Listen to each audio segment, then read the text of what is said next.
আসসালামু আলাইকুম। তো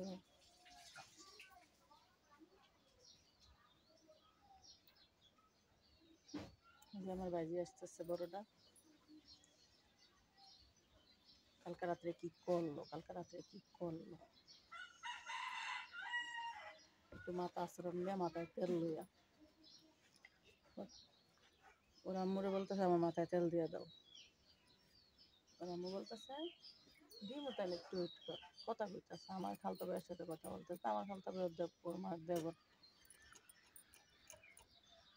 এখন ওরা আবার ফোনে কে কথা বলা সহ্য করতে পারে না, যে কে কথা বলো ফোনে, মানে ওর মোবাইলটা তো আসক্ত ও ফোন।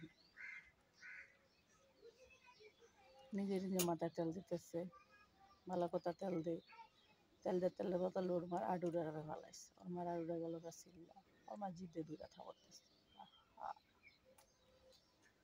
শুরু হইল যুদ্ধ আর কোন যুদ্ধ, মানে লাইতে বাতের মানে প্লাস্টিক র্যাক বাইঙ্গা লায়, লাথি দিয়া টেবিল হালায় দেয়, লাথি দিয়া ড্রাম হালায় দেয়, লাথি দিয়া দরজায় লাইতায়, মানে একটা চুল কালাম অবস্থা।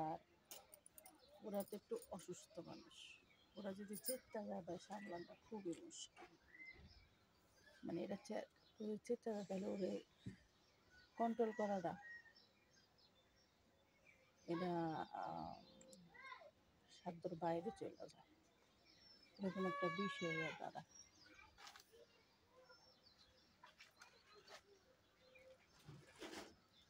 পুরো আস্থা বিম্বারের নাম দেওয়া গেল, এটা পুরো আস্থা একটা বিম্বারের নাম দেওয়া গেল।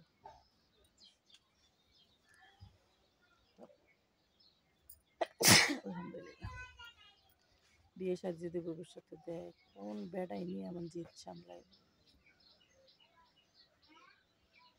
জানি না। আমার ভাইয়ের কপালের নিয়ে কি আছে আল্লাহ বলতে পারে।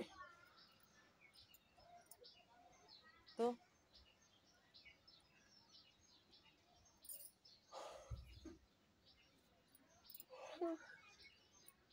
ভালো থাকবেন সবাই। আমি মনে করি আল্লাহ সন্তান না দেখ, তারপরও এরকম একটা সন্তান যাতে আল্লাহ না দেখ, যেটা নিয়ে কোথাও চলবো না, সারা জীবন গাড়ে রাখতে হবে। আল্লাহ জানি না আল্লাহ কিরকম, কারণ আল্লাহ তো উনি তো ভালো জানে,